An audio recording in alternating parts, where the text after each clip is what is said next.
Bill Gertz, is it not true, sir, that in May of 2019, when President Trump for a year and a half had negotiated with Lighthizer and Navarro the deal that was going to be the 7 deadly sins, Wang Qishan and Xi said, upon further review, they had the big One Belt, One Road meeting that Putin showed up to, and they said, upon further review, how about this?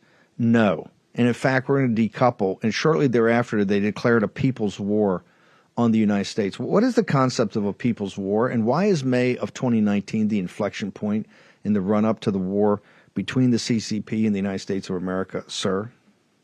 Well, I would take it back even further into 2012. That's when Xi Jinping came to power, and he dropped the Deng Xiaoping theory, which was bide our time, build our capabilities, and he began advocating openly that the Chinese Marxist-Leninist system, they call it socialism with Chinese characteristics, is going to be the dominant ideology in the world. It's going to take over, and it's going to eliminate the democratic free world. All of our freedoms and liberty are going down the tubes if China is successful in this global campaign.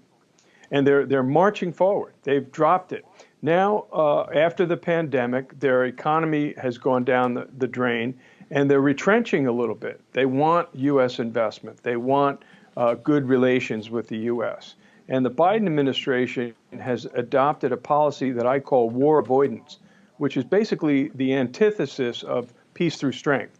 Peace through strength says we need to, if you want to avoid war with China right now, we need to start sending aircraft carrier strike groups, additional ones. We need to be beefing up our munitions. We need to be sending more submarines, all to the Western Pacific.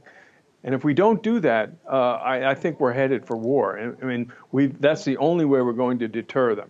The Biden administration instead is expressing fear. They're expressing fear that there's going to be a war, and they're offering concessions and conciliation. And this is being, it was Rumsfeld who said weakness is provocative. It provokes. And that's exactly what the Biden administration is doing right now. They're provoking China with weakness.